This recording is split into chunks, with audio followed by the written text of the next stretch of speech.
Right breaking చూస్తున్నాం. కృష్ణా జిల్లా మచిలీపట్నంలో జనసేన నేతపై టీడీపీ శ్రేణులు దాడికి పాల్పడ్డారు. మచిలీపట్నం పరాసుపేటలో వినాయక చవితి శుభాకాంక్షల పేరుతో కూటమి నేతలు ఏర్పాటు చేసిన బ్యానర్లో తమ ఫోటోలు వేయకపోవడంపై జనసేన నేతలు అభ్యంతరం వ్యక్తం చేశారు. 2 రోజుల క్రితం రాత్రి వేళ బ్యానర్ను జనసేన నేతలు ఎర్రంశెట్టి నాని, సాయన శ్రీనివాసరావు చింపేశారు. దీంతో ఎర్రంశెట్టి నాని ఇంటిపై టీడీపీ నేతలు దాడి చేశారు. ఈ దాడిలో ఎర్రంశెట్టి నానికి గాయాలయ్యాయి. ఈ గొడవను పార్టీ పెద్దలు సెటిల్మెంట్ చేసిన మరుసటి రోజు దాడి చేశారని బాధితులు తెలిపారు. అక్కడే ఉన్న సాయన శ్రీనివాస్ను రక్తం కారేలా తీవ్రంగా కొట్టారంటూ వాపోయారు. బ్యానర్ చించినందుకు కాళ్ళు పట్టుకొని క్షమాపణ చెప్పించుకున్నారని టీడీపీ నేత శంకు శ్రీను కాళ్ళు పట్టుకొని క్షమాపణ చెప్పినట్లు ఎర్రంశెట్టి నాని, సాయన శ్రీనివాసరావు తెలిపారు. ఇక ఈ దాడి తర్వాత ఒకరిపై ఒకరు చిలకలపూడి స్టేషన్లో ఫిర్యాదు చేసుకున్నట్లు తెలుస్తోంది.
రైట్ కృష్ణా జిల్లా మచిలీపట్నంలో జనసేన నేతపై టీడీపీ శ్రేణులు దాడికి పాల్పడ్డారు. మచిలీపట్నం పరాసుపేటలో వినాయక చవితి శుభాకాంక్షల పేరుతో కూటమి నేతలు ఏర్పాటు చేసిన బ్యానర్లో తమ ఫోటోలు వేయకపోవడంపై జనసేన నేతలు అభ్యంతరం వ్యక్తం చేశారు.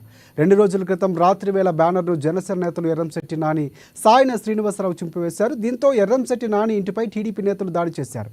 ఇక ఇదే అంశానికి సంబంధించి మరిన్ని అప్డేట్స్ అందించేందుకు మా ఇన్పుట్ ఎడిటర్ శ్రీనివాస్ మనకి ఫోన్ లైన్లో సిద్ధంగా ఉన్నారు. శ్రీనివాస్ చెప్పండి. రైట్ రాజశేఖర్, ఏదైతే మనకి కృష్ణా జిల్లా మచిలీపట్నంలో జరిగిన జనసేన సంబంధించిన నేతలు టీడీపీ నేతల కాళ్ళు పట్టుకోవడం ఫొటోస్ ఏవైతే ఇప్పుడు అక్కడ వైరల్ గా మారాయి. ఏదైతే గత కొంతకాలంగా కూడా అంటే కూటమి అధికారంలోకి వచ్చిన తర్వాత కూడా జనసేన కార్యకర్తలకు సంబంధించి కూడా చాలా చోట్ల అవమానాలు జరుగుతున్నాయని చెప్పేసి ఆ పార్టీకి చెందిన నేతలు పదే పదే ఆందోళన వ్యక్తం చేస్తున్నారు. నిన్న ఏదైతే కృష్ణా జిల్లాలో మచిలీపట్నంలో జరిగిన పరాసుపేటలో జరిగిన ఏదైతే ఘటన ఏదుందో ఆ ఘటన ఇది ఒక వినాయక చవితికి సంబంధించి ఫ్లెక్సీ వారుగానే మనం చూడాల్సి వస్తుంది. ఫ్లెక్సీలో ఫోటోలు లేవని చెప్పేసి ఎవరైతే చందా ఇచ్చిన నాని కావచ్చు, మరో వస్తువు కావచ్చు, అయితే వాళ్ళు ఫోటోలు లేవని చెప్పేసి నిలదీయడంతో వాళ్ళిద్దరి మధ్య కూడా ఆర్గ్యుమెంట్ జరిగిన తర్వాత కూడా సద్దు మణిగిపోయింది. అయితే మళ్ళీ సాయంత్రం అయిన తర్వాత వాళ్ళంతా కూడా డ్రింక్ చేసి వచ్చి మళ్ళీ అక్కడ గొడవ చేయడము, ఆ తర్వాత ఈ గొడవలో టీడీపీ కల్పించిన టీడీపీకి చెందిన నాయకుడు నానిని వార్నింగ్ ఇచ్చి ఆయన కాళ్ళు పట్టుకునేలా చేయడం అనేది అవుతుందో ఇది జనసేన నేతలు జీర్ణించుకోలేని పరిస్థితి అని చెప్పొచ్చు. ఎందుకంటే గతంలో కూడా పిఠాపురంలో కూడా అధికారంలోకి వచ్చిన కొద్ది రోజుల్లోనే పిఠాపురంలో కూడా ఇలాంటి సంఘటన ఒకటి చోటు చేసుకోవడం జరిగింది. ఫ్లెక్సీకి సంబంధించి అక్కడ పవన్ కళ్యాణ్ ఫ్లెక్సీ లేకపోవడము, అదేవిధంగా జనసేన కార్యకర్తలను అవమానించేలా టీడీపీ నేతలు మాట్లాడడము, ఇవన్నీ కూడా చూసుకుంటే కనుక ఇది చిలికి గానివాన్ అవుతుందా అనే ఒక ఆందోళన అయితే నెలకొంది అని చెప్పొచ్చు. ఎందుకంటే ఒకవైపు పార్టీ కార్యకర్తలను అవమానించడాన్ని పార్టీ నేతలు జీర్ణించుకోలేకపోతున్నారు. అదేవిధంగా మరోవైపు టీడీపీ చూసుకుంటే కనుక అత్యధిక స్థానాలు తమగే ఉన్నాయి కాబట్టి పవన్ కళ్యాణ్ పార్టీకి సంబంధించిన నా ఎమ్మెల్యేలు ఉన్నా లేకున్నా తమకేమీ పెద్దగా ఇబ్బంది పడము అనే విధంగా వాళ్ళు వ్యవహరిస్తున్నారు అనే ఒక అది కూడా వ్యక్తమవుతున్న పరిస్థితి అయితే కనిపిస్తుంది. అయితే ఈ సమస్యను ఇక్కడికే సద్దుమణుగుతుందా లేకపోతే దీన్ని మరింత పెరుగుతుందా అనేది కూడా చూడాలి. ఎందుకంటే ఈ చిన్న గ్యాప్లు ఏవైతే ఉన్నాయో అది పెద్ద అగాధాన్ని సృష్టించే అవకాశం ఉంది.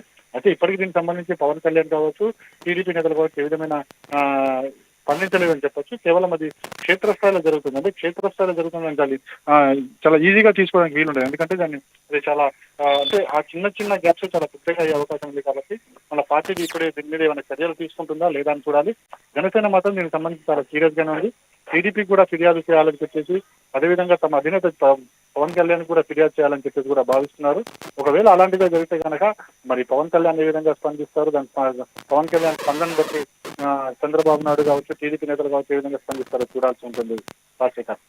ఎస్ సార్ శ్రీనివాస్, ఒకటి అంటే ప్రధానంగా మీడియాలో వచ్చిన తర్వాత ఖచ్చితంగా పార్టీ పెద్దల వరకు అధినేతల వరకు వెళ్ళే అవకాశాలు కనిపిస్తున్నాయి. ఒకటి రాజీ కుదిరిన తర్వాత కూడా మళ్ళీ క్షమాపణలు చెప్పించుకున్నారన్న వార్త వస్తుంది. సో అంటే ఈ విధంగా అంటే కక్ష సాధింపులు వాళ్ళలో ఉన్నటువంటి లొసులు ఒకసారి బయటపడుతున్నాయి అనేది ఒకటి మనకు అర్థమవుతుంది. అంటే పార్టీ పై శ్రేణుల వరకు వెళ్తే సది తిరిగే అవకాశం ఏమైనా ఉందంటారా?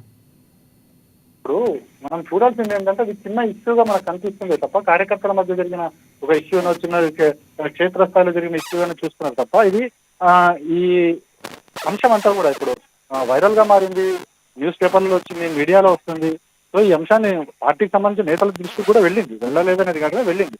కానీ దీనికి సంబంధించి వాళ్ళు ఏ విధంగా రియాక్షన్ అవుతారు, స్పందిస్తారని కూడా ఇక్కడ ఇంపార్టెంట్ అయిన విషయం మనం. ఎందుకంటే పార్టీ ముఖ్య నేతలు స్పందిస్తే కనుక క్షేత్రస్థాయిలో ఉండే కార్యకర్తలు సద్దుమణిగే అవకాశం ఉంది. సద్దుమణగాలనుకుంటే కనుక ఎవరైతే ఈ జనసేనకి సంబంధించిన వ్యక్తి నానితోని టీడీపీ నేత కాళ్ళు పట్టించారో సో వారి మీద చర్యలు తీసుకోవాల్సిన అవసరం ఉంది. ఒకవేళ కనుక చర్యలు తీసుకోకుండా లేకపోతే ఇద్దరిని ఒప్పించే ప్రయత్నాలు చేసినా ఇది సమస్య అలానే ఉండిపోతుంది. ఈ సమస్య మరింత పెరిగే అవకాశం లేకపోలేదు. ఎందుకంటే అంతా కూడా పార్టీకి సంబంధించిన వ్యవహారంగానే మనం చూడాలి, రెండు పార్టీలకు సంబంధించిన వ్యవహారంగా మనం ఖచ్చితంగా చూడాలి.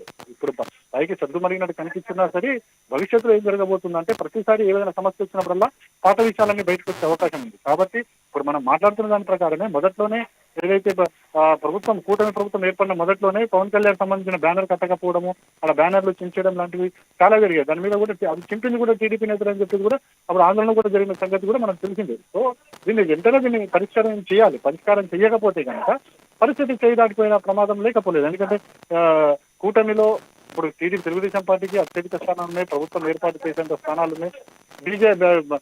ఇక మనకి పవన్ కళ్యాణ్ సంబంధించిన పార్టీకి సంబంధించి కూడా 100% వాళ్ళు సక్సెస్ సాధించారు. 22 స్థానాలు వాళ్ళకి కైవసం చేసుకోవడం జరిగింది.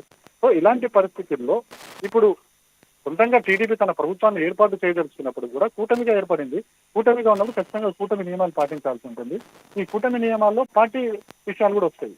సో ఇప్పుడు టీడీపీ ఏ విధంగా స్పందిస్తుంది చూడాలి. ఒకవేళ టీడీపీ స్పందించకపోయినా అంటే రియాక్షన్ మరోలాగా ఉన్నప్పటికీ కూడా ఈ పార్టీ కార్యకర్తల క్షేత్రస్థాయిలో మాత్రం కాస్త విభేదాలకు తిరిగే అవకాశం ఖచ్చితంగా కనిపిస్తుంది. ఎందుకంటే ప్రతి చోట కూడా టీడీపీ జనసేన కార్యకర్తలు నువ్వా నేనా అనే విధంగానే ఇప్పుడు వాళ్ళు తలపడుతున్నారు. సో భవిష్యత్తులో కూడా ఇదే తరహా ఉండొచ్చు అనేది కూడా మనకు తెలుస్తుంది. Thanks for updates Srinivas. ప్రధానంగా పొత్తు ధర్మాన్ని కొంతవరకు సడలించారా లేకపోతే కూటమి ధర్మాన్ని కొంచెం ఏమైనా సడలించే ప్రయత్నం చేశారు అనే విధంగా కూడా ఇక్కడ ఉన్నటువంటి సందర్భం కనిపిస్తుంది. క్లియర్ కట్గా చూస్తున్నాం మనం అమానీస్ స్క్రీన్పై. సో కాళ్ళు మొక్కుతున్నటువంటి సమయంలో, క్షమాపణ చెప్తున్నటువంటి సమయంలో తన్నుతున్నటువంటి సందర్భాలు కూడా చూస్తున్నాం. సో దీనికి సంబంధించి జనసేన ఏమైనా స్పందించే అవకాశం ఉందా? పార్టీ పెద్దలు ఏమైనా దీన్ని సద్దుమరిగే ప్రయత్నం చేస్తారా? రాజీనామా కుదిరింది అంటే ఆ ఫ్లెక్సీ లేకపోవడంతో రాత్రి ఏదైతే ఉందో దానికి సంబంధించి పూర్తిగా రాజీ కుదిరింది. అయినా కూడా ఉదయమే ఈ క్షమాపణ చెప్పించే ప్రయత్నం చేశారు, అది జరిగిందని కూడా వార్తలు వస్తున్నాయి. చూడాలి దీనిపై ఏమైనా జనసేన టీడీపీ నేతలు స్పందిస్తారా లేకపోతే అక్కడ ఉన్నటువంటి స్థానిక నాయకులే దీన్ని రాజీ కుదిర్చే పరిస్థితి ఏమైనా కనిపిస్తుందా?